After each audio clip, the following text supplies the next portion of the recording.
Hey, Dustin. First person in. How you doing?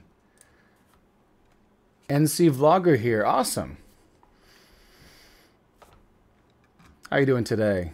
You making some vlogs? How do we get that going? Hey, Gaston from Argentina. Brad, Ryan. Nice, Dustin. I've been that way a few times now. Actually, I can't lie. I've actually lived in Charlotte for about 5 months. Can't forget that. But that was about 5 years ago. Evan, Sean, Tessimpa. Not sure if that's how I say it, but I tried. Nick, Aaron Gardner. I'm shouting you out right now.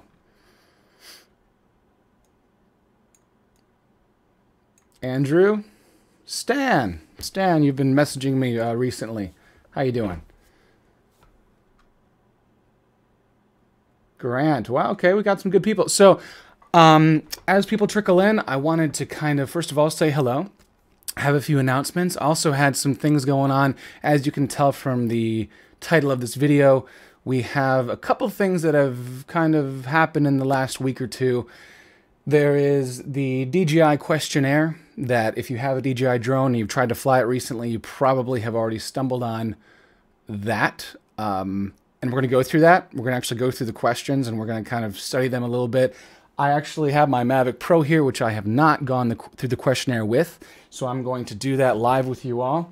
And we're just going to talk a little bit about the questions. But also, more importantly and more currently, we're talking about the recreational pilot registration in the United States. Now, right off the bat, we have some countries being represented here. I saw Argentina and a couple other places, perhaps Spain, Portugal. This doesn't necessarily apply to you, so I hate to alienate people again because I kind of did this last video, but I will say that the DJI questionnaire is something that I think DJI is going to start rolling out to more countries. And actually, I'm looking at their DJI.com/newsroom report of their new DJI, they call it Drone License Plate Technology and Drone Pilot Knowledge Quiz. They say, let's see if I can control F it. Country. There it is. It will be expanded to other countries in the near future using questions customized for each country's rules and guidelines. So it is probably or possibly coming to your country. So this might be actually information that you would still find valuable regardless of where you live. Let's see who else is in here real quick before we get started. Wow, lots of people on a Wednesday evening. I try to do this late enough so that most people in the United States are off of work by now. You know, in LA, I saw a person from LA popping in here. Everyone should be off work. Hopefully, if you work at an 8 to 5 or 9 to 5. All right, so here we go. First of all, quick announcement. Tomorrow, 7 p.m. Central Time, Ken Heron, a fellow YouTuber who makes a lot of great drone videos. Also, he does some other types of videos and videography. He also is a radio personality, and he has a bunch of other stuff up his sleeve, namely a bunch of cool tattoos. He's having me on his live chat tomorrow. It starts at 7, but I think he's bringing me on around 7:30. But check it out at 7, and we're going to be talking about some really fun things, hopefully, as long as that all works. I haven't connected to someone else's live stream before, so I'm hoping that that works out. So that's to come. I'm really looking forward to it. We did a little Skype test today, and everything sounds and looks awesome. Let's say hi to a few more people here. Yes, we have Michael Stevens. We have Jason Helmendahler. Hope I said that right. Shantantarian. Hope I said that right. Matt Jordan. Everybody who's anybody is here right now. Cool. All right, here we go. Can you hear me all right, by the way? 7 p.m. Central. So that's 7 p.m. That's actually 8 p.m. Eastern. That is 8, 7, 6, 5. That's 5 p.m. Pacific. And you're going to have to do some math for wherever else you live. But yeah, check out his live stream tomorrow. We're going to have a great time. All right, let's start with the FAA registration. Of course, this is FAA, so this is United States, but this might be something that you're interested in if you're in another country as well. Things could be similar in your country. Things could be happening in a very similar way. Who knows? But back in May, I recorded a video because there was a... Oh, Ken, how's it going? Ken, I gave your live channel or live broadcast tomorrow a shout out. Just rewind a little bit. I promise you. But thank you for your donation there. All right, so back in May, there was a lawyer by the name of John Taylor who basically said that it was not constitutional for the FAA to require him to register himself as a pilot if he's flying recreationally. Now, I misspeak a lot when I'm talking about recreational registration because in my mind, I'm thinking commercial and recreational are the same in terms of how you register. Not the case. You register your commercial drones one by one each, and you actually register them, and they have their unique number, and it's $5 for each drone. Recreational registration is actually for the pilot, and then you, as a person, as a pilot, are registering yourself, and then you affix one number onto all the drones that you own. So that's one way that, according to the FAA, they can provide accountability for pilots and keep track of people. Some people might also say that, you know, it's just a way for the FAA or the government to make money. Who knows for sure? But either way, back in May, that was proven that we didn't have to do that as recreational pilots. But now President Trump has signed into effect a bill. It wasn't specifically about this, but this FAA thing was kind of nestled into it. That now, yes, recreational pilots have to register with the FAA. And that's just how it's going to be for the time being. Hopefully in the coming future, maybe things will be a little more lenient in one way or another, but that's what we're working with right now. Yeah, so effective, I'm not sure if it's effective exactly right now. If you guys actually know if it's effective right now or if it's effective in the coming weeks, I had the feeling that it was effective right now. I'm going to go ahead and switch to my screen so you can see what I'm reading. This is The Hill, and this is actually one of the news sources that I read originally in May when we were talking about John Taylor kind of going against the FAA. So let's just read and let's see what we can learn. President Trump signed a sweeping defense policy bill into law on Tuesday that will allow the government to require recreational drone users to register their model aircraft. A federal court ruled earlier this year that the Federal Aviation Administration did not have the power to force toy drone users or recreational users to register their aircraft with the agency because Congress had said in a previous law that the FAA cannot regulate model aircraft. If you guys can't read this, I'm gonna see if I can bump up the text a little bit bigger here. But the 2018 National Defense Authorization Act, which landed on Trump's desk Tuesday, would restore the FAA's registration system for civilian drones. The rule, which has not been formally finalized. Oh, this is talking about the FAA in 2015. So yeah, it looks like we are under this new regulation with the FAA as of right now. So I know this kind of stirs up some feelings with people. Not everyone wants to register, and a lot of people don't have patience with the government, and that's not really what this live stream is for. I don't want people to get into an argument, but I did want to let you know that that is the case now, and it looks like we're going to have to start registering our drones, or actually, I'm sorry, registering ourselves as recreational pilots. So, some people are asking, but what if I don't register? More than likely, nothing will happen. Unless you crash your drone in some strange way and it's recovered and, well, actually, in that case, unless they find you as a pilot, they still probably, nothing would happen to you.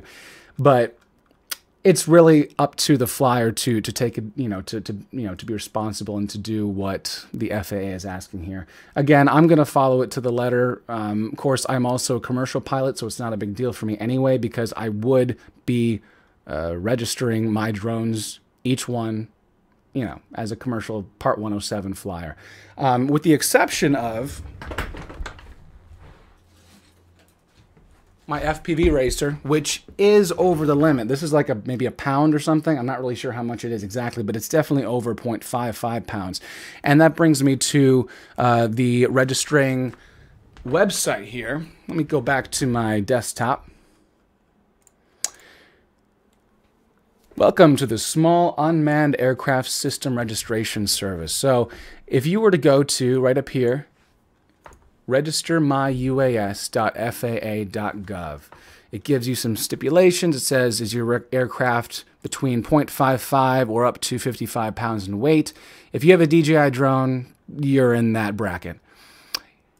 So I guess this is what is most concerning here if you don't register, is you will be subject to civil and criminal penalties if you meet the criteria to register an unmanned aircraft and do not register.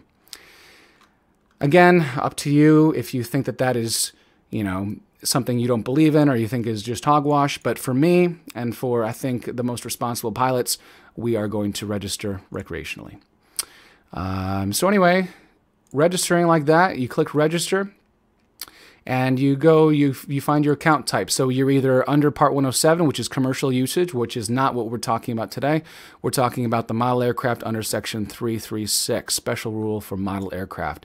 You would go there, and then you would fill in all of your information, and registering is $5. You get a unique number, and when you register, you receive a unique registration number that applies to any and all unmanned aircraft you own for 3 years. So it looks like after 3 years, you're going to have to re-register. 3 years is a long time for drone life anyway. If you use them a lot, we all know crashes and such do happen.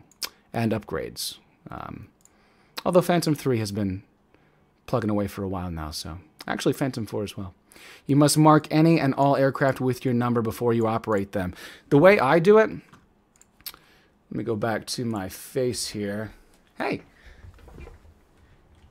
The way I register, or actually mark my drones with a registration number, is actually put it right in there, in the battery compartment. You can kind of see this little diagonal piece of tape. It's done very poorly because I did it poorly. But that's my registration number. And it's not going to come off. You put the battery in, it's not going to do anything like that. But it's accessible. And that's the point. Without tools, you should be able to access that number. Let's go to the Mavic. With the Mavic, I do believe, yes, I have put it right there. So again, inside the battery compartment, makes it easily accessible for anyone who cares. All right, that's a lot of information. Hopefully, I'm not... my broadcast is still working. Yeah, it is. Still got people chatting away. All right. Old registration is still valid to my understanding. I have my old registration in there. Why register? That's only for planes. Evans Vlogs 2 asks why register? That's only for planes. Not necessarily. Let's see. Not necessarily. And I wonder if I need to back up here. There is a video I put out about what Congress and the FAA considers to be a unmanned aircraft. Unmanned aircraft owner. Yes. So an unmanned aircraft, that could be a plane, but that's also a drone. And there are some other stipulations that I think the FAA or Congress puts forth to figure out what exactly an unmanned aircraft is. But this applies to unmanned aircraft. And even though you're manning a drone from the ground, it's unmanned in terms of you're not riding it.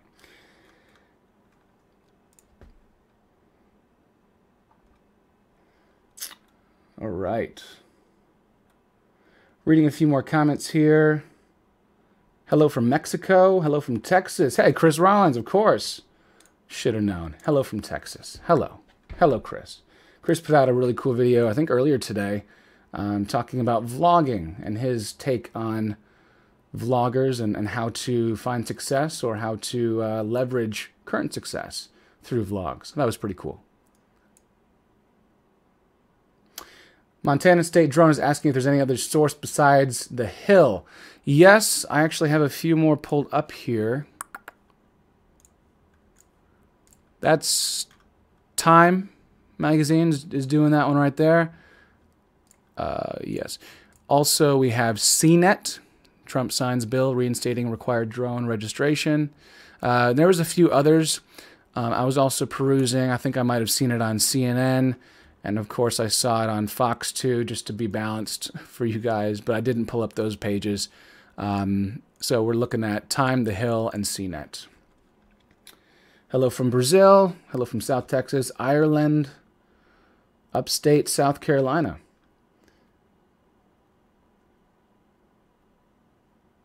Traveling to the U.S., is it required to register the drone to operate inside U.S.? Yes. I don't have that information right in front of me to talk well about that, but that's something that I have read. And actually, I wonder, I think I could pull that up real quick. I don't mean to waste time here. FAA, frequently asked question, UAS. Okay, pretty sure that this is something we can gain some information from. I'm a foreign national and want to fly my UAS in the US on vacation. Do I have to register before flying? So this, I'm reading the faa.gov/UAS/facts, which is spelled FAQS for frequently asked questions. If you are a foreign national and you are not eligible to register your UAS, in the United States, there are two ways for you to operate. If you want to operate your UAS exclusively in accordance with the special rule for model aircraft, you are not required to register your UAS. Interesting. If you are not operating your for commercial purposes, but also not operating exclusively in compliance with the special rule for model aircraft, you must complete the steps in the web-based registration process to obtain recognition of ownership from the FAA. Alternatively, if you want to operate your UAS for commercial purposes, you must register your UAS in the country in which you are eligible to register and obtain operating authority for the Department of Transportation. I actually learned about this question and answer back when I was trying to figure that out for somebody else too, and they had a question, and I hope that answers your question. And I think if you have any more, you need more information about that, you might be able to contact them directly, although that is the FAA. Might take a minute. Billy Kyle, how's it going? I'm not sure if I've ever seen you in my chat before, Billy Kyle. Nice to see you. Billy Kyle has a great channel as well, does a lot with drones, specifically DJI, but not limited to. And he just put out maybe an hour and a half ago a video about this very topic. So appreciate you coming by, Billy.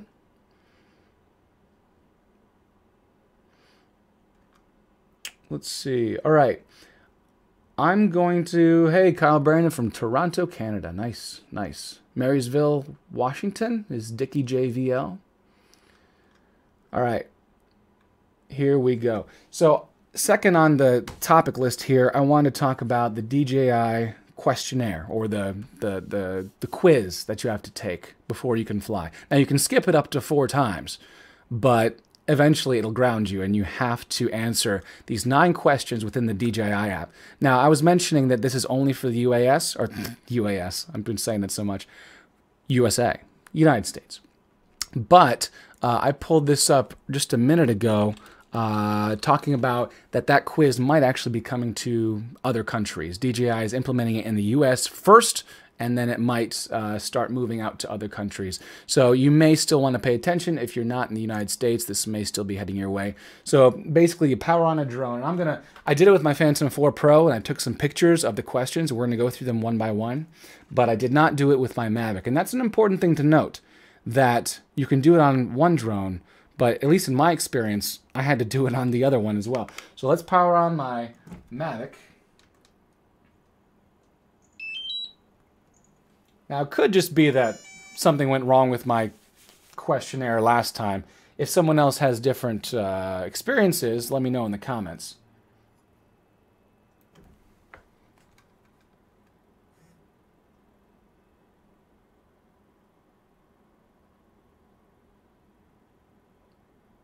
What's up, Tom? What's up, Harry? What's up, JC Gooby? Gaston says, let's hope they don't kill the drone market and interest of us users with all these regulations and DJI questions.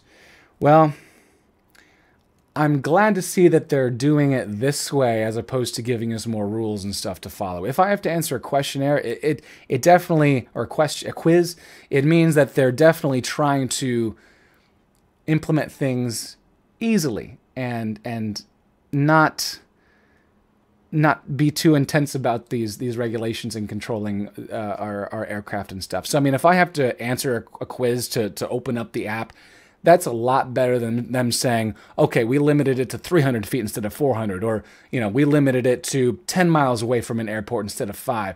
I'd much rather see things like this happen. So I'm not that disappointed, and I'm not that frustrated.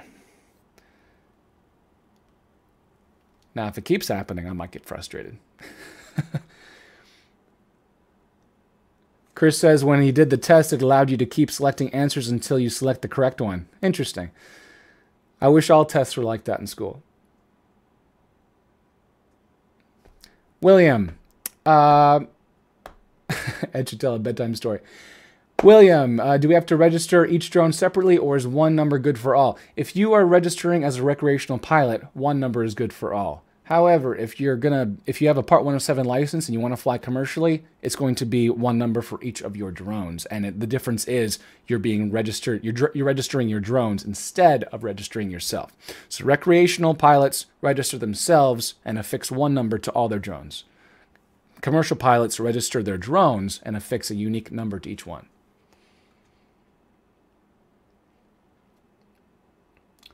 All right, let's do this. So I powered on my Mavic. I have skipped it about 3 times. It doesn't tell me how many times I've skipped it. Wait a second, I gotta get my live feed up so I can see what I'm doing here. All right, that's what it looks like. Sorry it's a little bright, but I'm gonna fix that in just a second because I actually have a screenshot of all the questions. But right here it says basically that there's a DJI knowledge quiz. DJI is committed to safety and has developed this quick quiz to help you quickly learn safety rules and guidelines for your area. The quiz is about general personal operations. If you have a license or permit, your application rules may be different. So anyway, I'm going to hit start, and I'm hoping that this works. Boom. Hope you guys can still hear me. So that's what I saw when I first saw the DJI knowledge quiz, and that's what I just read essentially. DJI is committed to safety, blah, blah, blah, blah. You may skip this quiz 4 times in total. All right. So the first question, how far away can you fly a drone? Up to 1 mile away. There is no limit. You must keep the drone within your visual line of sight. 3,000 feet horizontally. Okay, guys, chime in with your answer. What do you think it is? Should be pretty obvious at this point if you watch my videos, but hey, A, B, C, or D. First person to say gets a shout out.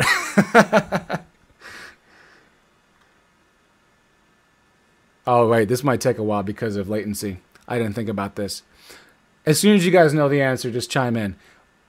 All right. We're going to talk about C. Yes. Okay. JC Gooby got it first. Good job. All right. C. You must keep the drone within your visual line of sight. So there has been always a little bit of, speculation about what exactly that means. You have to be able to see it. If it's too far away and you can't see it, but it's still like a line, does that count? I'm of the type of person that kind of believes that what they mean by that is visual line of sight, meaning you can still see the drone and you're not being obstructed by buildings, mountains, or you're just too far away to be seen. Regardless, I think that's what they mean, but it's hard to know exactly what that means. Everyone has different vision correction, and does that apply to FPV goggles? Probably not, but then you have a spotter with a visual observer, and then that becomes okay. Do the glasses work because you can see the drone through the glasses? I've heard things that yes, no, maybe so. Hard to say, but regardless, for DJI to fly your drone, to answer question 1, C, you must keep the drone within your visual line of sight.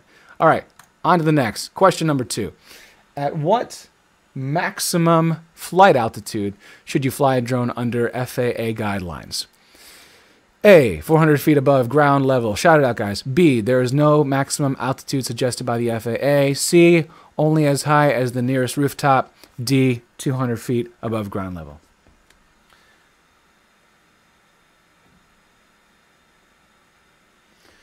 All right, Fearless Skyrim got it right.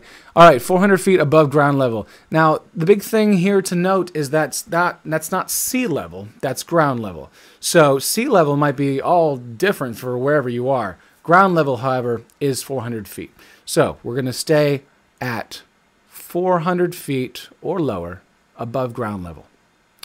Question number 3. If you plan to fly a drone for recreational purposes within 5 miles of an airport, what should you do first? A, you need a pilot's license.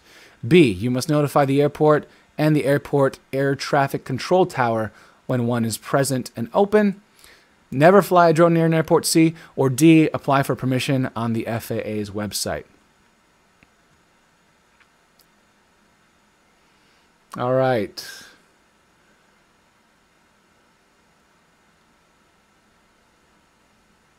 B is right. B is right. According to my records here, Jason Willis got it right. So you must notify the airport and the airport's air traffic control tower when one is present and open. So back before I had my Part 107 license, I did make a few calls into my local airport. It was not a large airport, and it didn't really operate during certain hours. The good thing was that it was actually in Class G airspace because it was such a small airport. But since I was flying recreationally and it was within 5 miles, I did have to call in. And I think I was one of the first people to call in. I mean, the funny thing is, I don't think a lot of people do that. I don't think they think about it. Or maybe they're not checking to see if they are within 5 miles of an airport. So some of those smaller airports might not even know what to tell you. But more than likely, that means that they'll say, well, go ahead, I guess. I mean, there should be no issue. Now, it's not that you're requesting authorization, technically. Let's see. Yeah, notifying. That's the key right there. It's saying you're notifying the airport. So you're not necessarily asking for permission. And if they say no, they really don't have much authority to say no. You're simply notifying them where you're flying, how high you're flying, how long or when you're flying. And as long as you're doing it safely, they should be okay with that. All right, question number 4. Can you fly a drone near a major league sports game? A, no, not when there's a temporary flight restriction during the game. B, yes, but ask the security guards for permission. C, yes, but only if you have a pilot's license. Or D, yes, if you fly only over the parking lot.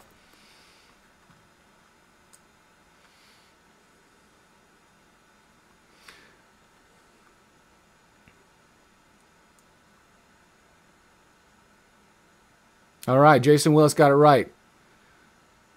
No, not when there's a temporary flight restriction over the game. So the other answers, security guards, no, that wouldn't really help. Pilot's license, no, because the flight restriction would still limit you. And D, if they were fly only over the parking lot, no, you're still technically way too close, and that's not going to be good enough for you. So yes, A is the correct question there. Bam. All right.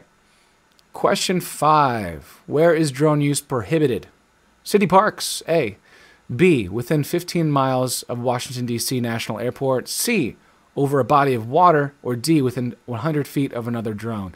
Now, there's actually a little bit of a hint embedded in one of my recent vlogs. I would say recent within the last 2-3 months, where I actually mentioned this. Not for this reason, obviously, but what do you guys think? A, B, C, or D? Jason Willis is on a roll, but I'll give it to Infinite Altitude Productions because he was next. And Jason, I mean, hey, you're killing it. All right. So within 15 miles of Washington, D.C. airport. Yes, that's a huge radius around Washington, D.C. So city parks, that's really city ordinances and city regulations. They can figure that out. Over a body of water, again, just depends what type of body of water we're talking about. D, within 100 feet of another drone. No, unless you're making some sort of weird, it's not going to be illegal to do this, but if you're interfering with their connection or, interfering with their signal, then that would just be kind of a, bad move on your part. But of course, if you were with 100 feet of a manned, aircraft, then you would definitely give that thing a right of way. But B is the correct answer.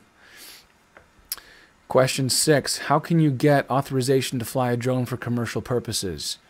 A. Commercial use of a drone is prohibited. B. By being employed by a large company that has a drone license. C. Only by buying a specialized commercial drone system. Or D. By obtaining a remote pilot certificate from the FAA.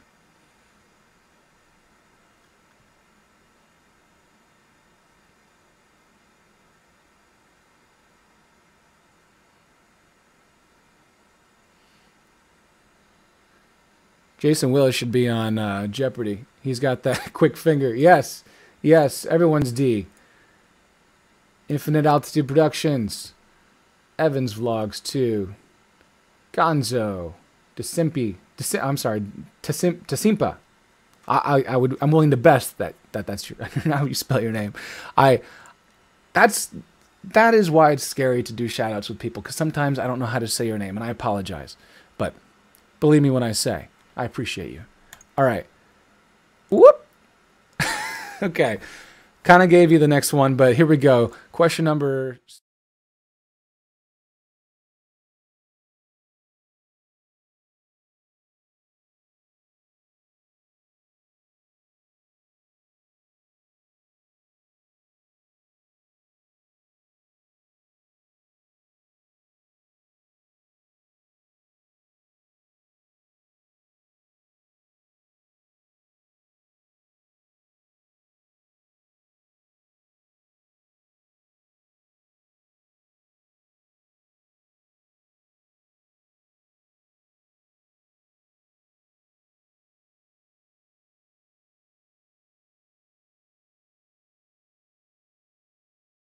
different privacy laws and places where you can fly. So that would definitely be at the state and the local level.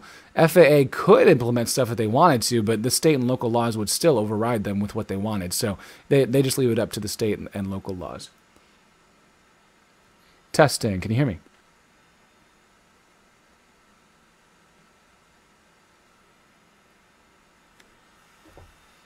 Hello.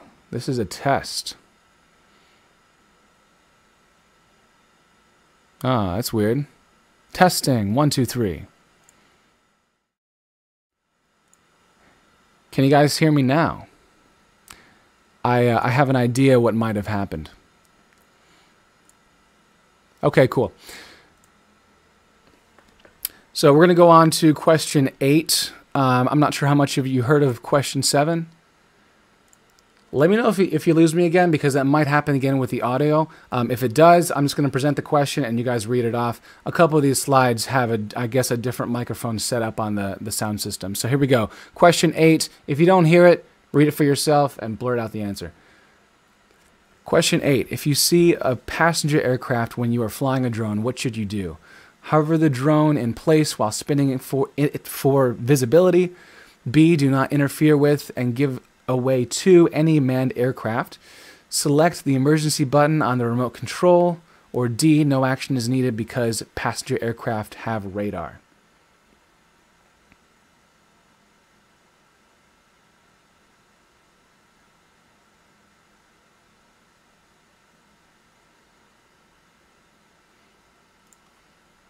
Okay, it's B.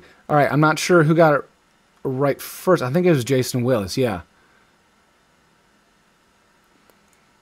Okay. So a couple of those last slides didn't have my mic working on it. Each slide I have to input the audio source into each one, and this is kind of a learning process. But yes, you always give right of way to any manned aircraft. And what was the other thing? Let's see. Yeah, don't interfere with any manned aircraft. That could also be, radio frequency or video transmission or whatever that manned aircraft may depend on. That doesn't really apply to drones, I think, so much, DJI drones, but that would apply if you maybe had some sort of homemade drone that had a couple different things that did interfere with manned aircraft in that regard. Okay. Question. Again, if you lose sound, just blurt it out. Here we go. Question number 9.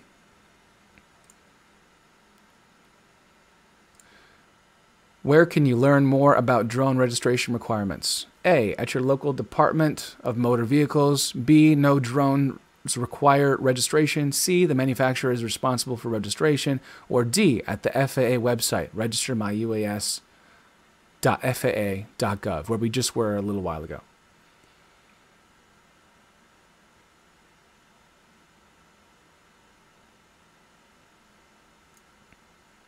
Yes, D.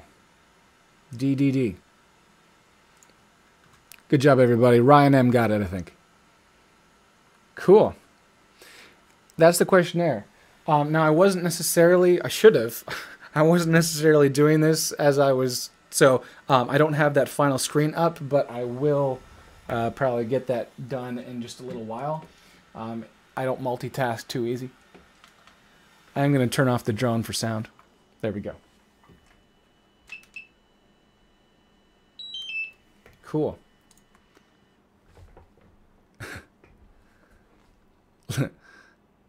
You'd love to see their face at the DMV. Yeah, if you went over there, it's like, hey, can I register my drone here? This is a motor vehicle, no? All right.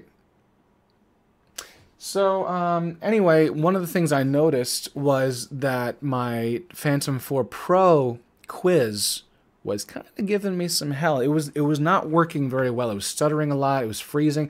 I was using my phone for that because I was using the screen cap function or the screenshot function to share those pictures with you, those slides.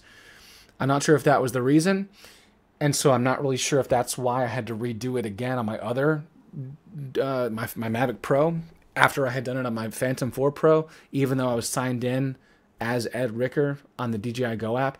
Do you guys have any experience with having to do this on more than one drone?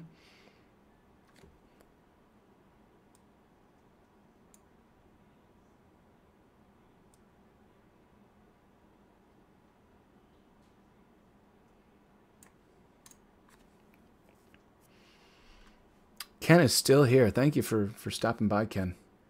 This isn't just stopping by anymore. This is hanging out.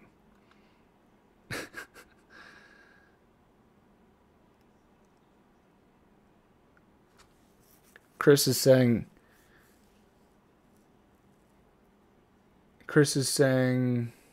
that you're having issues with your Mavic camera drifting laterally while the drone is still. I've had that a few times happen, actually, and I've had it even happen when the drone was just kind of on the ground. A few times it's happened in the air, but I just kind of attributed that to wind. I'm not really sure. Is it obvious? Like, is it a pain?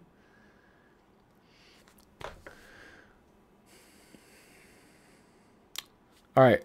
Moklade or Moklet, maybe? I'm not sure how to say your name. Gosh. It says it made me do it multiple times, too, for some reason, on the same drone, actually. Now, that's weird. So maybe it just didn't take. Did you have a really good internet connection at the time? Did you have, like, a data plan?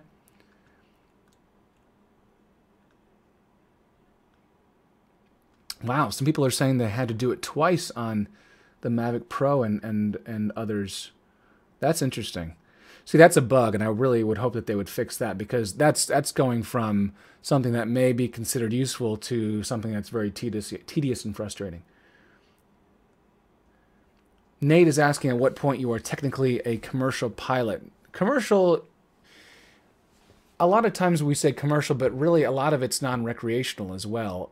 So in which case, if you don't even need to be making money, but you could be shooting for a film pro bono, you'd still be essentially working commercially.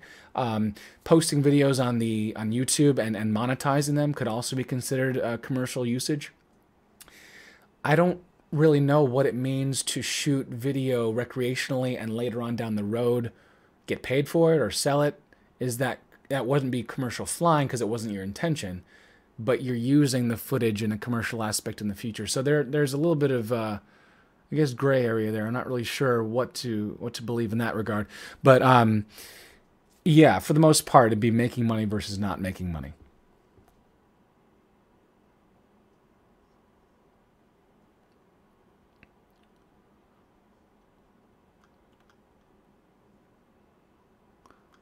People are asking if the quiz must be done every time you start the drone. I hope not. Chris says yes every time.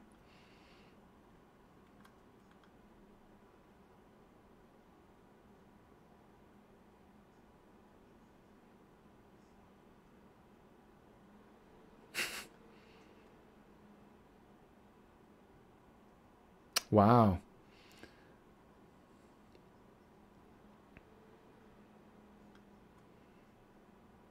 Ryan M cleared that up, by the way. The intent to fly. That's a good one to go by. So if you have the intention of using your footage commercially at the time of flight or non-recreationally, then you can consider it to be a commercial flight. Good. Good. I'm glad that people are saying not every time. Sounds like some people, maybe their app is a little buggy. I haven't actually, well, I mean, just by going through this with you guys right now, it's obvious that I haven't actually done it with the Mavic yet. I've skipped on it a few times.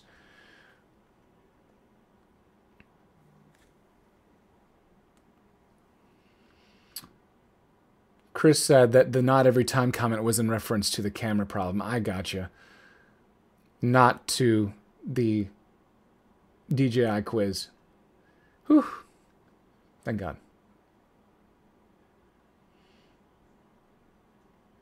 Awesome. People are saying, what about the Mavic Pro 2 next year? Who knows? Who knows? You guys might know more about me if you. I mean, there's been a lot of speculation, and there was a lot of rumor. There were some people who would have thought that the Mavic 2 was out by now, but actually, I think DJI is really squeezing out their value of the design of the Mavic 1. I think that there's still life left in the Mavic. I think there are a few things that could be improved on, and you saw that with the Platinum. Maybe more extended runtime, maybe better props. We already have that.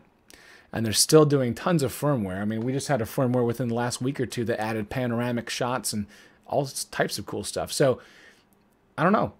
As long as they're still willing to upgrade in certain aspects the Mavic 1, I'm not sure if we'll see a Mavic 2 in the very near future. I would still say maybe within a year we'll see something that's very competitive to the Mavic 1. The Spark really didn't fit the bill. It was in a different price tag, a whole different type of drone. So they haven't really made something similar to the Spark that was competitive, or similar to the Mavic that was able to be matched up and kind of in the same category as the Mavic. What about the P5? Yeah, who knows, man? Who knows? Ryan, thanks for stopping by.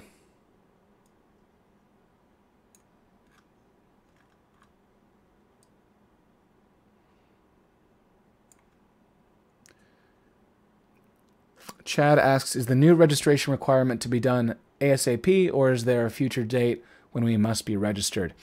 According to what I'm reading in these news articles, Trump signed that into law yesterday. So I guess it's now. It was pretty quick, you know, because there was, I guess we all knew it was coming. There were things that were kind of taking place in different news articles and blogs that were talking about it, but Trump did it Tuesday without really letting us know that it was going to happen Tuesday. I read about it after it had happened. So if I took a flight that day and I didn't know about it, well, essentially I'm not abiding by that law. Now, does everyone else know about that law? Does a police officer or the security guard or whoever's watching you and tells you to bring it down know about the law? I mean, probably not. At least not this quickly.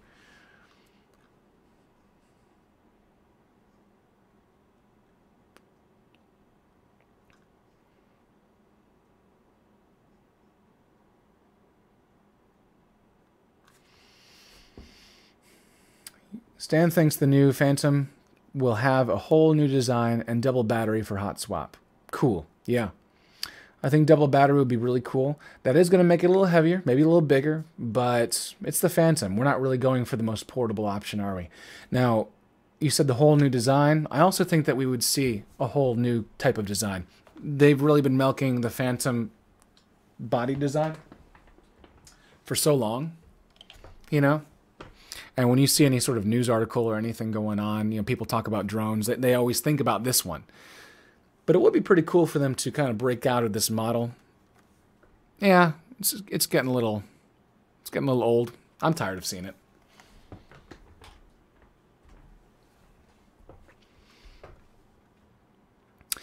Chris, I agree with you. You doubt anything in the government is going to move that quick. Thanks, Labra Whaler. I hope I'm saying that right. Chris, I don't know. Design hot swap for us. Drop a diagram right now. No, I have no idea.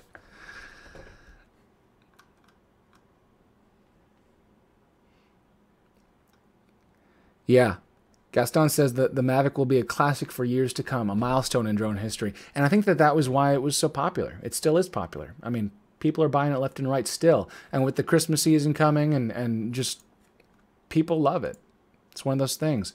If you see someone flying a drone who got a drone recently, more than likely, if it's the first drone, it's going to be the Mavic.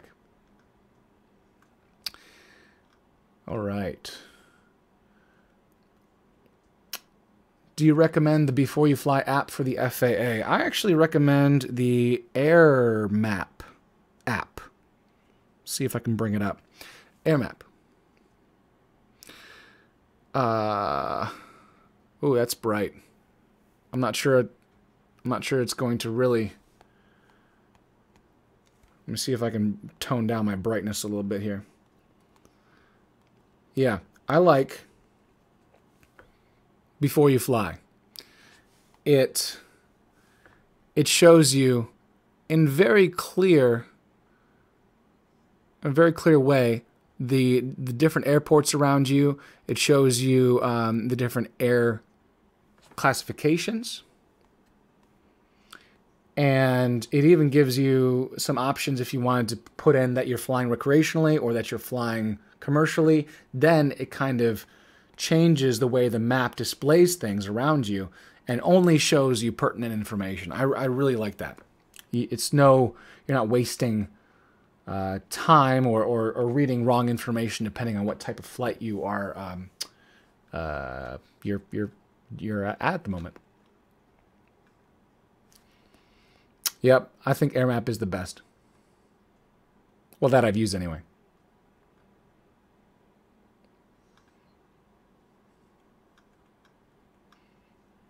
You guys have a few others, it looks like, that you suggest as well.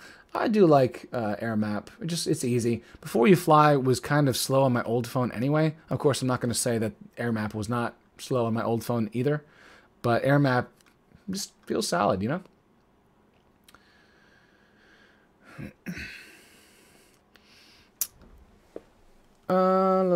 Let's see. Jason asks, was the best easy video editing program you would recommend?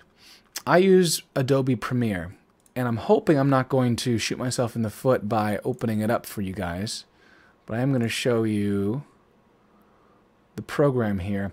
I did promise you guys a tutorial on editing as well, and that's still in the works. I'm still figuring out certain things.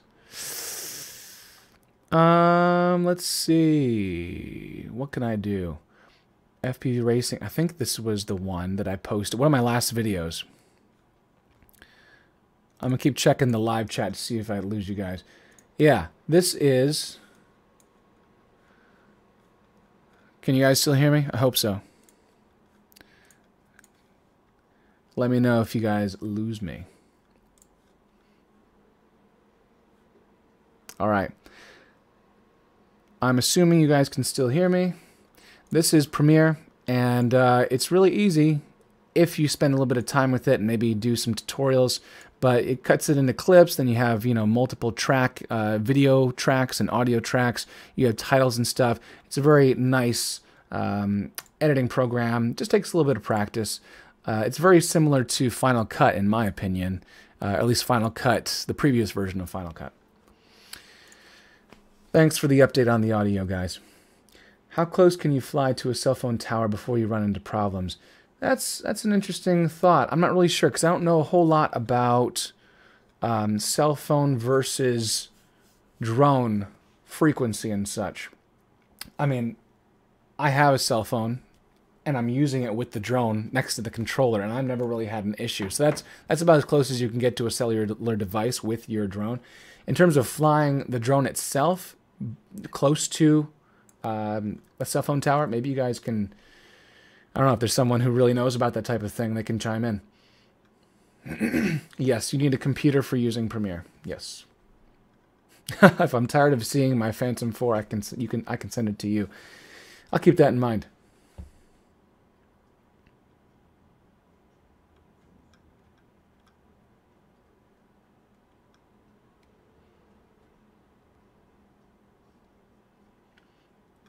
Do you know if I need... Let's see. I've been asked to volunteer drone time for... Oh, so I think Ken's caught that question. Thank you, Ken.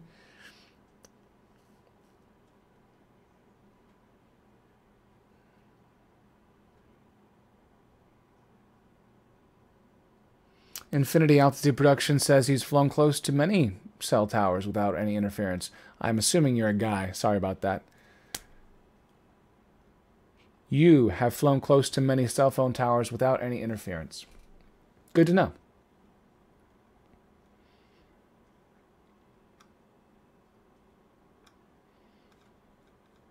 Okay.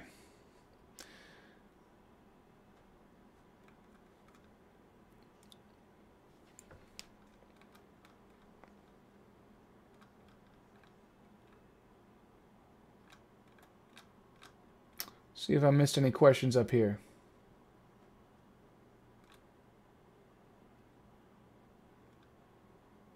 Jason, further up, asked what the best and easiest video editing program, which one would I recommend?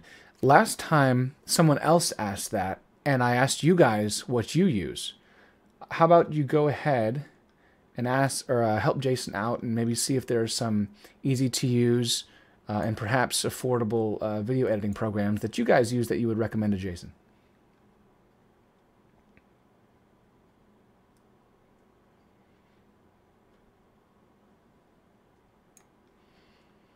What would happen if your drone got interference? Could be a couple different things. I guess it depends on what kind of interference you're talking about. If it's video interference, then your video feed could all of a sudden crash or just get garbled. If it was some sort of controlling interference, then your drone could just start behaving very erratically and either do or not do what you wanted to do, depending on how much interference there was. So that could be a dangerous or just very damaging situation.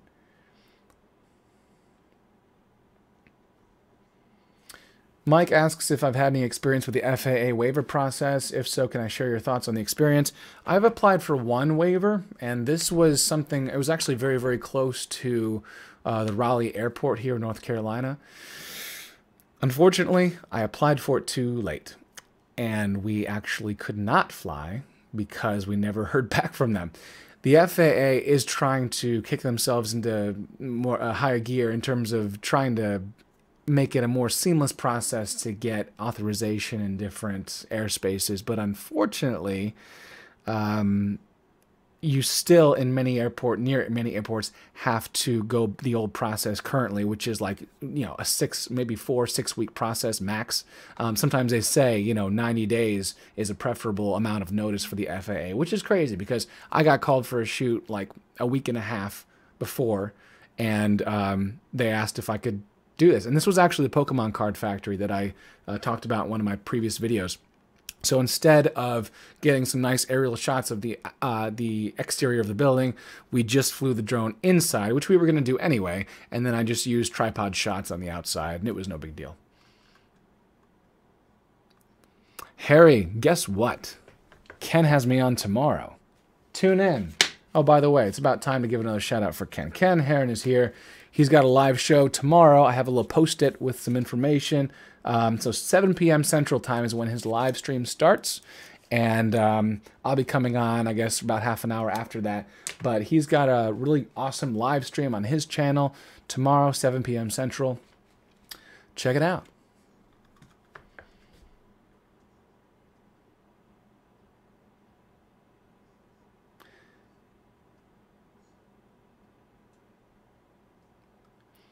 Montana State Drone has asked if I unlocked any zones.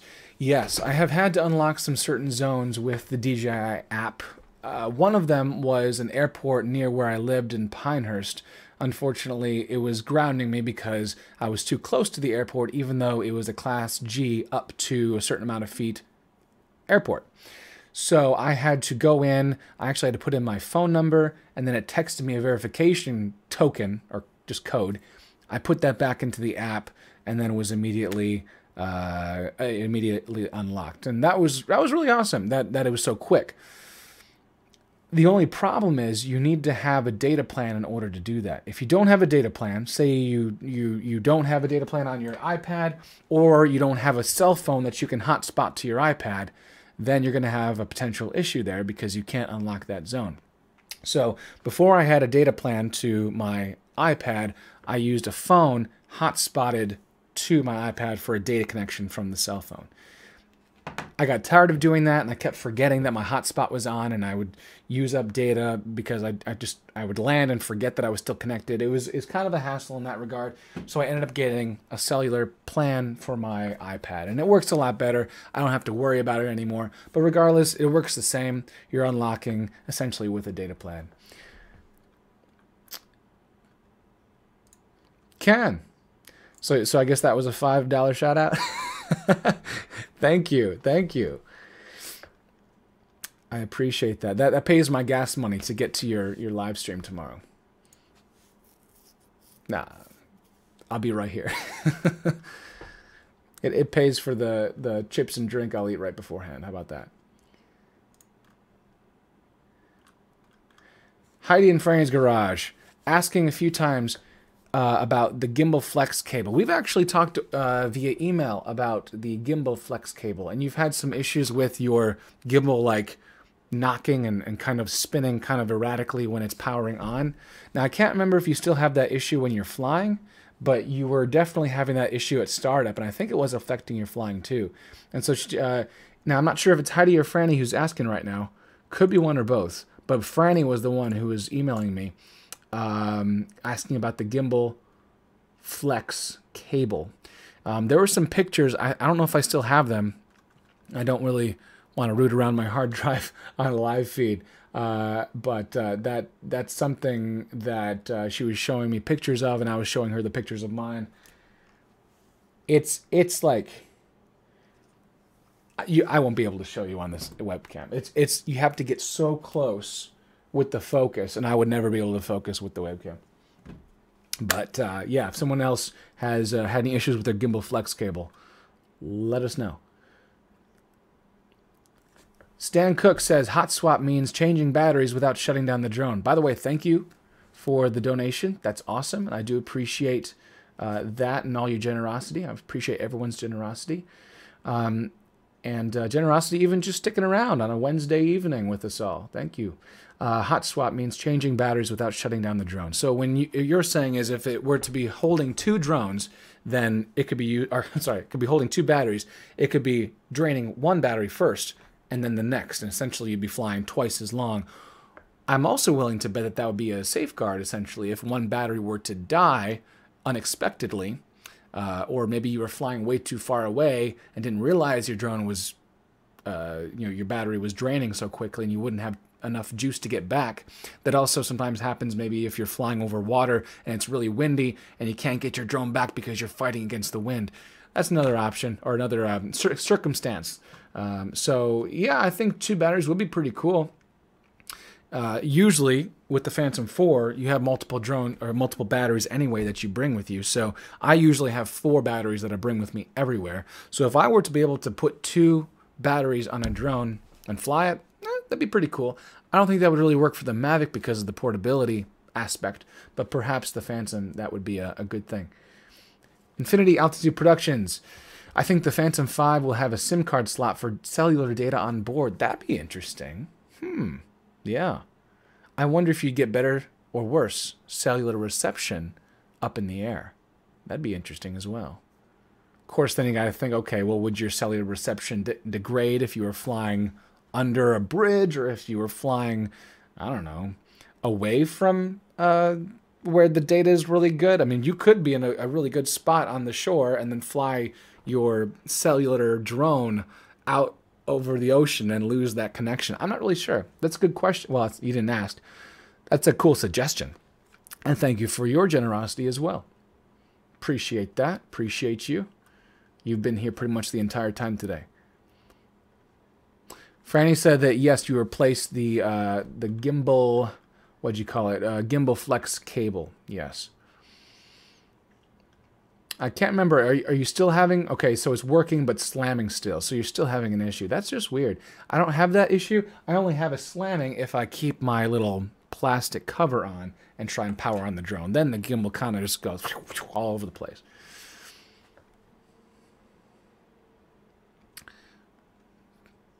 Darwin Arvello says he will watch Ken's show tomorrow.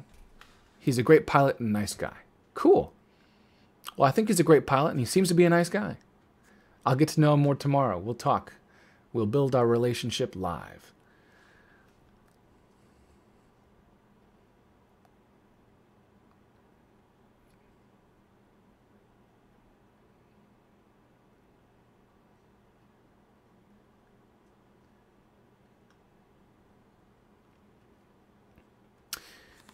Naveen is asking, is it worth taking damage protection on drone from DJI? Have you ever used it? Yes, I've used the DJI Care Refresh plan. I have not used the DJI Care plan. And the Care plan is repairing. The DJI Care Refresh is replacing. So damage protection would apply to both situations. But, excuse me, but the Care Refresh would replace the drone entirely for a minimal fee, whereas the DJI Care plan would repair the drone, and that cost could be greater than your repair fee with Care Refresh. There are also some people who say that both aren't even worth it, and that you could get much better insurance through State Farm, and I really can't, disagree.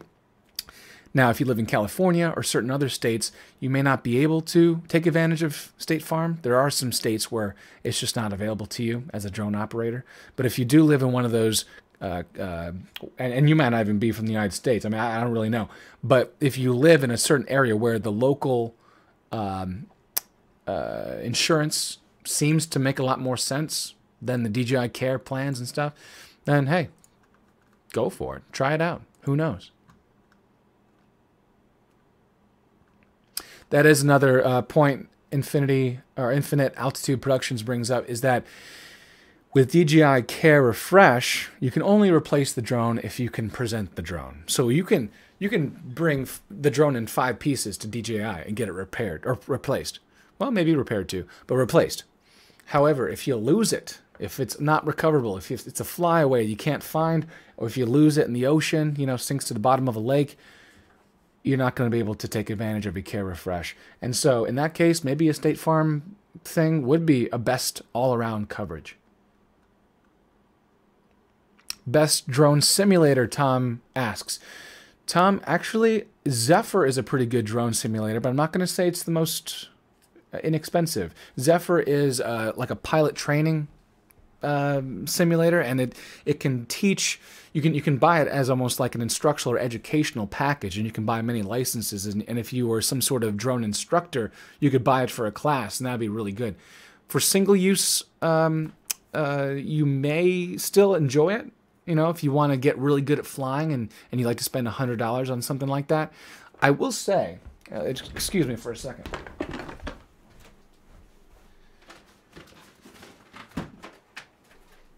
All right. When Zephyr, it's a company called Little Arms. I think Little Arms, yeah. It's got a T-Rex as a logo. They first sent me a Zephyr copy to review and kind of play with. And they gave me this controller. And this is more of you find this on like FPV quads and stuff. You see this, the throttle is not center sprung. You can kind of place it wherever you want. That's also good for if you're flying helicopters or planes, stuff like that. Having a throttle that's not center sprung is a really good thing. However, if you're trying to learn like a DJI drone and you don't want to have that because DJI controls don't have that throttle that's not center sprung. It is a center sprung throttle on the Mavic and the Phantom. So when you're playing with the Zephyr drone simulator, you're going through with the Mavic and the Inspire 1. Actually, I'm not sure if the Mavic is 1, but also like a Phantom. And that was a complaint with some people who had watched my review, they're like, well, why would I get a controller like this? Because that was what was bundled with it, when it doesn't even operate like a real DJI controller. Well, Zephyr sent me this, and they're going to send me an updated model, or an updated software for their Zephyr program.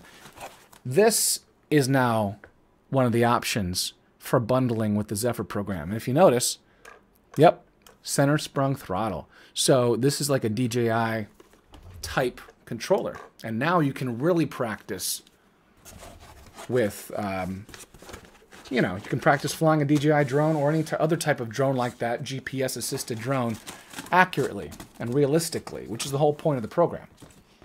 So that review's coming up soon. The controller feels good, looks good, I like it.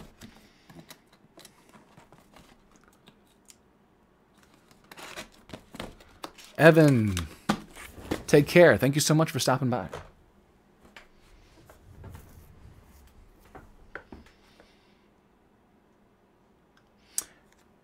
Yeah, Infinite Altitude Productions, yes. They do have a basic simulator built in. I almost forgot that they have a built-in simulator in the app. I'm not sure if it would be as detailed as like a Zephyr Little Arms program, but yeah, check that out.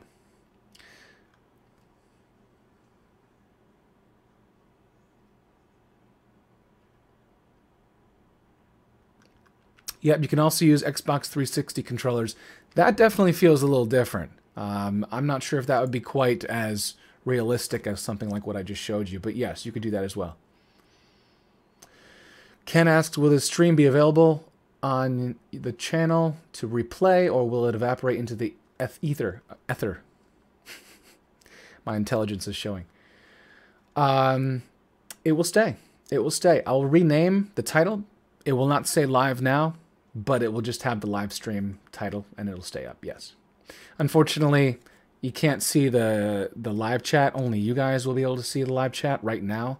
But once I, you know, end the stream and this goes, it becomes published as a recorded video, essentially, we're not going to be able to see the live stream. So you guys are safe. You can say what you want. No.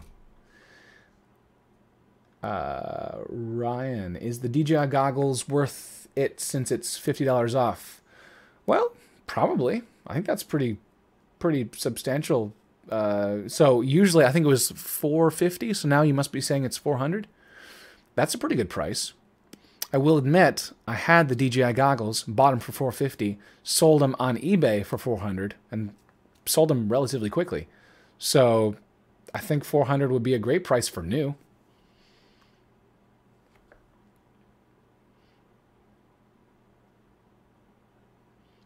Jason asks, how do I come up with ideas of what to film? I feel like I have a blank when I go out to fly.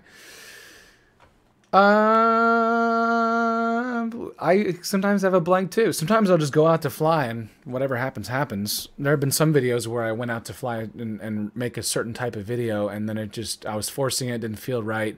Or I got a better idea halfway through and went with that.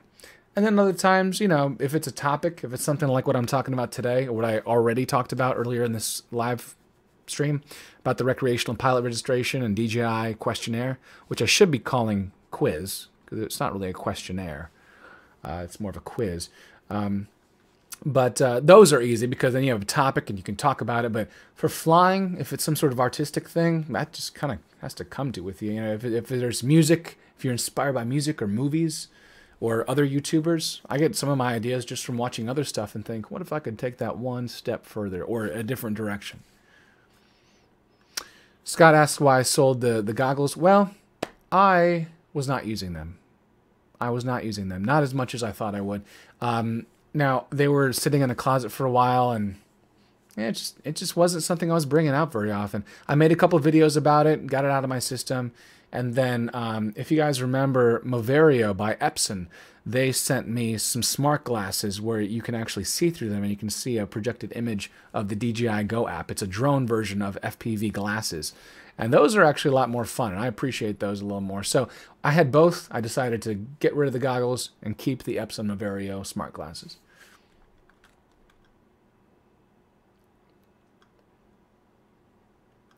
There was one question I saw.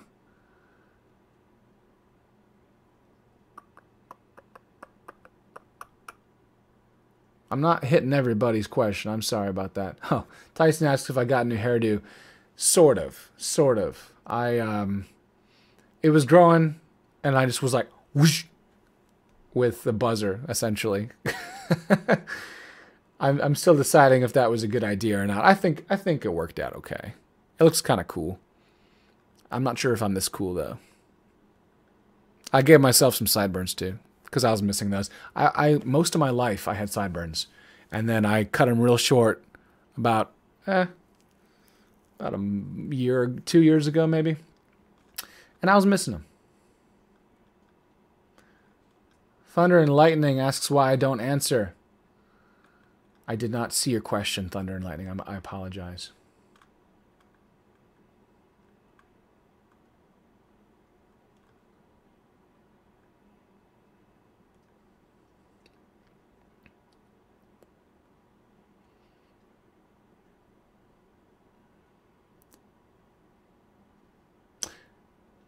Yes, I have seen the new DJI goggles for race drones. Those are pretty cool. They're a little more expensive, and I think with the whole entire package, they were actually substantially more. Let me check that out. DJI goggles. What are they called? Sport Edition, or what are those called? Not Sport Edition. What are those called?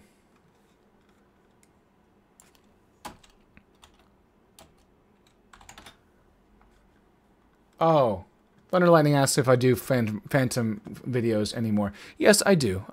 Not as often, and I've really been enjoying the FPV quads, and I'm really using those a lot. Almost too much, because I've been spending a lot of money on repairs. Racing Edition.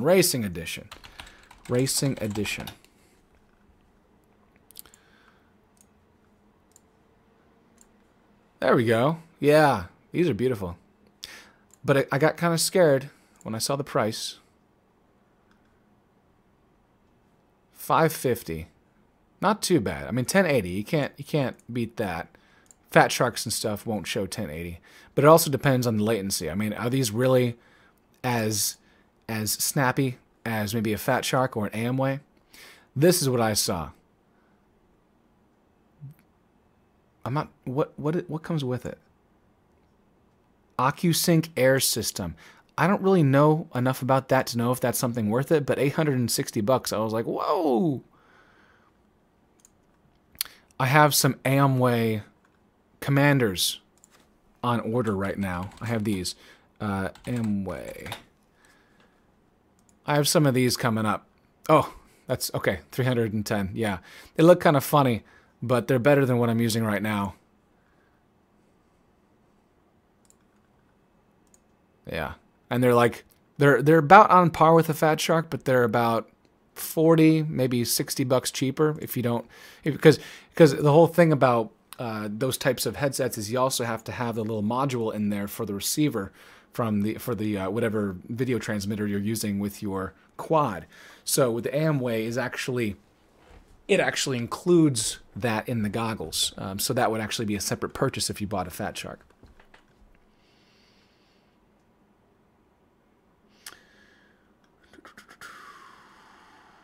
Montana State Drone asks if I've flown in freezing temperatures. I have, not like bitterly freezing, but I have like in the 25-degree range. Montana, so you're in the United States, so that's Fahrenheit. That works. I have a video. Excuse me. If you check out one of my videos, you could probably just search Ed Ricker Cold, and you'd probably find the video I made with the Phantom 4 Pro, how I fly in cold weather. And I will give a shout out, by the way, I should have done this earlier, to Henrik Olsen. He has a YouTube video or a YouTube channel. It's called Drones and Electric Unicycles. Pretty sure. And he's making a video every day up until Christmas, and he's kind of helping, or he's asking different people to kind of chime in, different YouTubers to make videos to kind of help him put one out every single day. So Ken, I don't know if Ken's still here. Ken Heron put one out. Billy Kyle, I understand, put one out, or he's about to put one out. Mine comes out next week. I bring out the guitar and I sing. So he didn't ask for that, but I thought, hey, let's have a little fun here. So my whole idea was how to keep your batteries warm and how to fly in cold weather with a song. I sang the entire thing.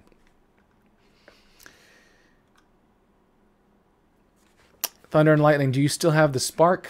I do not have the Spark. I'm not sure if I've shared that publicly very often, but I actually sold my Spark as well. Again, I was not flying it very much. I made some videos of the Spark, and I was satisfied with how much I got out of it. And I knew it well enough to still field questions even today about people who ask about it. But I do fly pretty much primarily with the Mavic Pro and the Phantom 4 Pro, and not much else right now. So in order to continue to make videos and stuff and buy other products, I decided, well, I'll sell some of the things I don't use quite so much. So no, I do not have the Spark anymore. Well, I appreciate your time, Gaston. Ken here.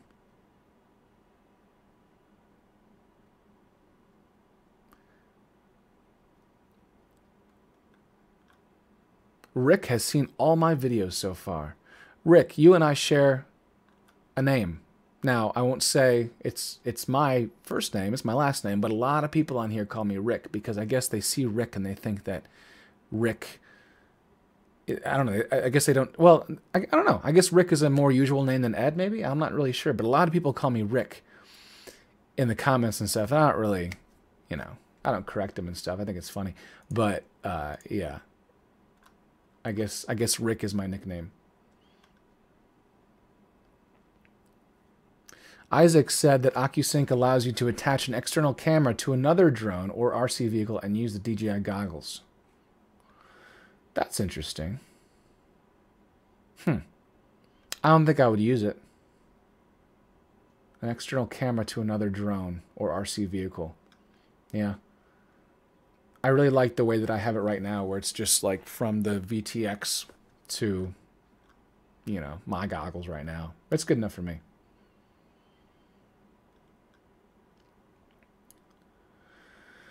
Could you or someone talk about national parks, national forests, commercial versus hobbyist? I'm confused by what I read and see. National parks and national forests are a no-no. You're not supposed to fly in there. And they're all around. Now, state parks, I guess that depends on your state. National parks, no. State parks, possibly no. I get the feeling that it's no, but don't take my word for that one. But you're asking about national parks regardless, so I'm safe. Yeah, no, don't fly in national parks or forests. Commercial versus hobbyist, that's just if you're going to plan on making money or using your drone in any sort of professional realm, it's going to be commercial or non-recreational. Versus hobbyist, which is a little more lenient on the rules, but as of yesterday, you still have to register, or you will have to register, or you do have to register yourself with the FAA if you are in the United States. It sounds like you are because you're mentioning national parks and national forests.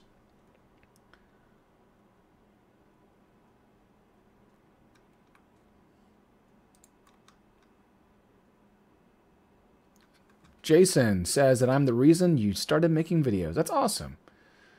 That's awesome. I appreciate that. I'll have to check out some of your videos, Jason. Has anyone else seen Jason's videos? Jason Willis? I'll check you out when I'm done. New York State is a no-no when it comes to state parks. Yeah, I thought as much.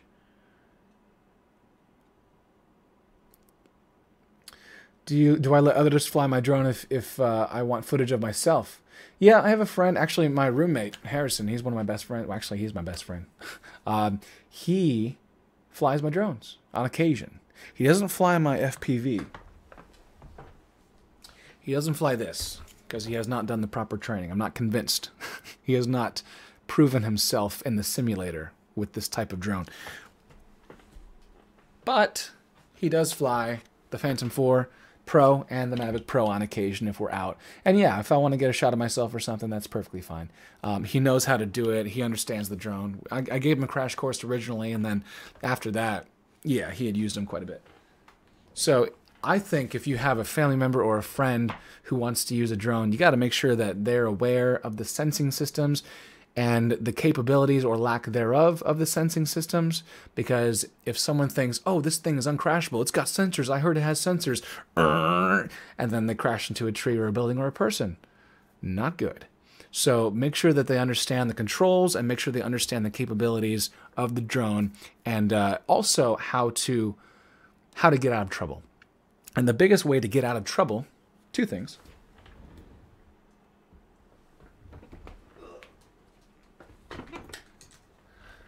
The pause button. Pause right there. Pause right there. Right there. That'll get you out of any sort of automatic movement or motion that you've set your drone to do. And also, if all else fails, just do this. Because we all know GPS-assisted drones like the Mavic and the Phantom, they only move when you're telling them to, unless you're in some sort of intelligent flight mode. So if you're just flying and you're careening toward a tree, just let off and the drone will stop. Assuming that all your settings and stuff are the way that they are in the factory. If you start messing with the brake and all that stuff and the different expo settings, it may take its time to stop moving in that regard. But yeah, for the most part, you can save yourself just by stop touching it.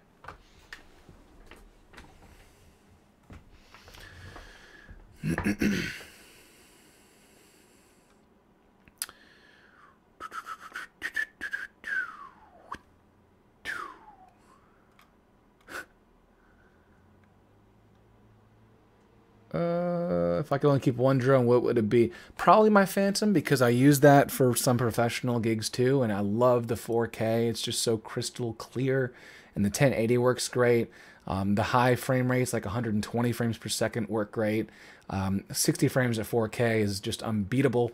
Well, not unbeatable, but when you're comparing the Mavic to the Phantom, yes, the Phantom has great 4K 60 frame per second resolution.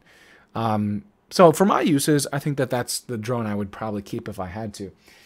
However, if I wasn't doing professional work and I wanted to have something to take for fun, vacation, family, just out on on a beach, in the woods, hiking, this would definitely be the one. So it definitely also matters what your lifestyle is or what you want to do with your drone. So yeah, for me, I think Phantom 4 Pro, but if I was just relaxing and having a good time and being a recreational flyer more than anything, probably the Mavic.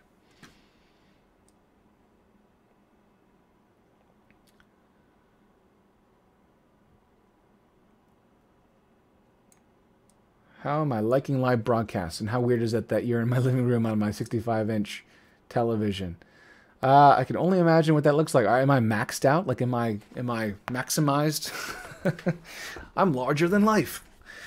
I like live broadcasts. I think the first 5 minutes are always a little heart pounding, and then you kind of get into a groove. Today I was talking about some technical stuff with the FAA, and I didn't really want to say something wrong, and I probably still did because I always say something wrong and I always catch it. But it's fun. It's a good time, and it's cool to hear from you guys. And there's absolutely no reason why I shouldn't make more of these. And I would love to do this twice a month or something. Ken's still here. He does this weekly, and that's amazing. But I'm still getting used to it, and I think twice a month would be a good goal for me for the moment.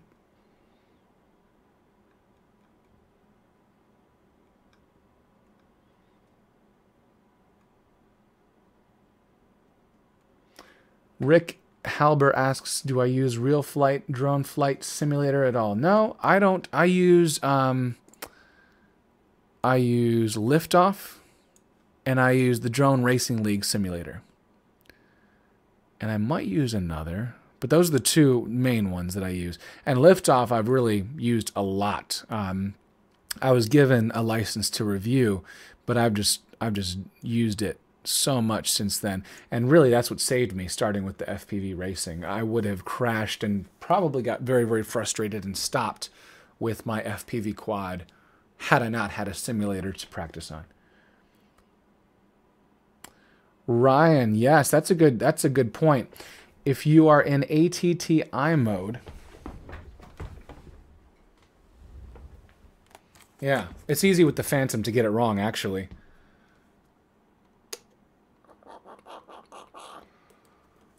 You got different switches on the side. It's a little bright, sorry. Yeah, these switches right here. One of them is sport, one of them is positioning, and one is ATTI mode, ATTI mode.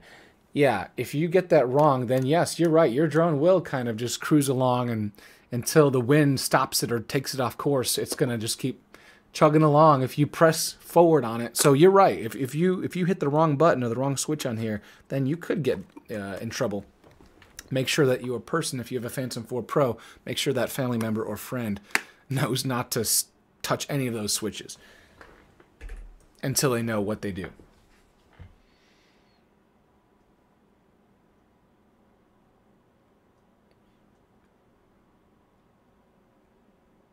All right, Stan, thanks for stopping by, and thank you for your donation. I appreciate that. See you tomorrow, Stan.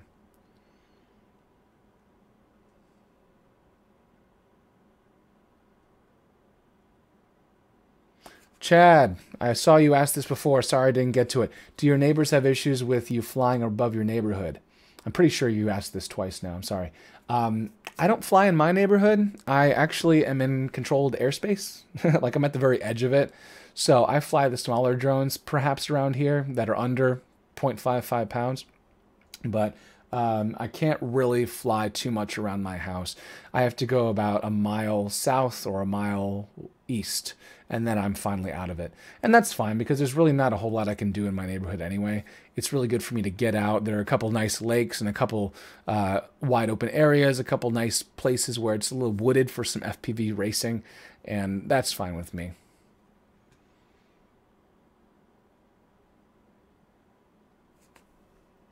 Albert asks if I would do these live chats at different times. It's 3:45 a.m. where you're at. Oh boy.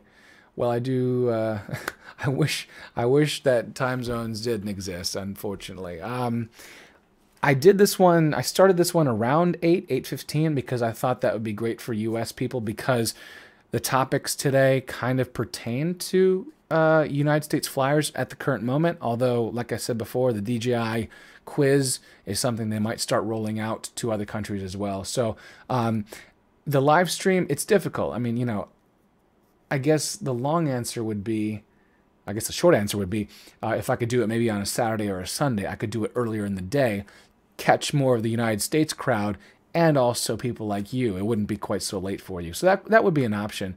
It's kind of weird that I'm doing it on a Wednesday night, but I think if I could do some weekend stuff, I was thinking about doing a by Sunday, like a 2 Sundays a month type deal, and that might be something I'm going to do. Yeah, Gaston, I like live streams. There's no issue there. And it's not even 10 o'clock where I'm at, and I have a really weird sleep schedule.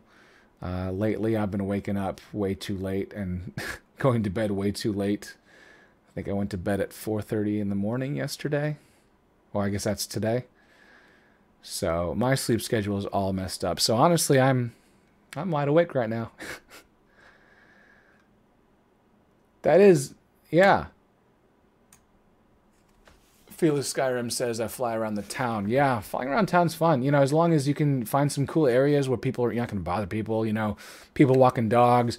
Today I was actually flying, and two mounted police officers on horseback went by me, and I landed the drone. I mean, not that I was flying in a place I couldn't fly, but I didn't want my drone to scare the horses, because that is a thing.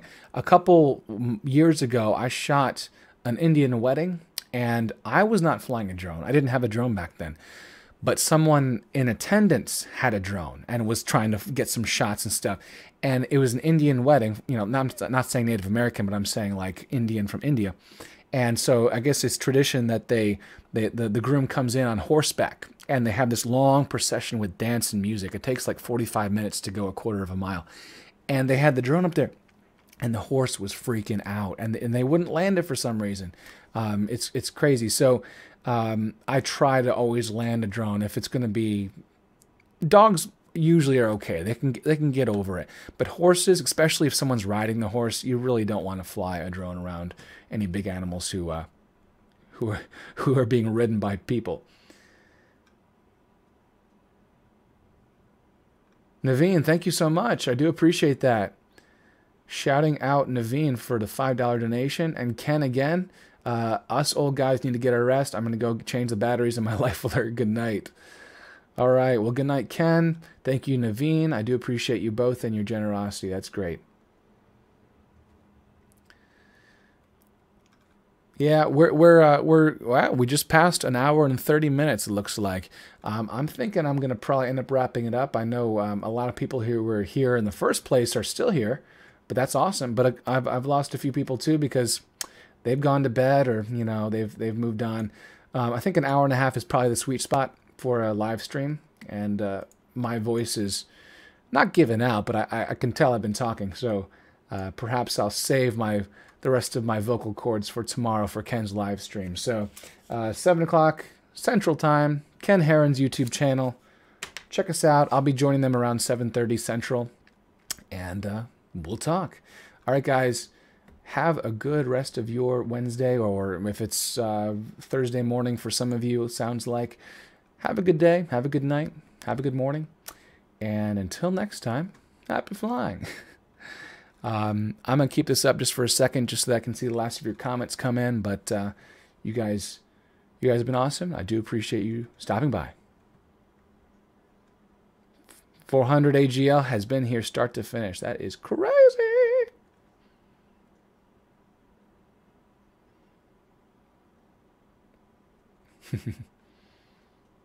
All right, guys. Take care.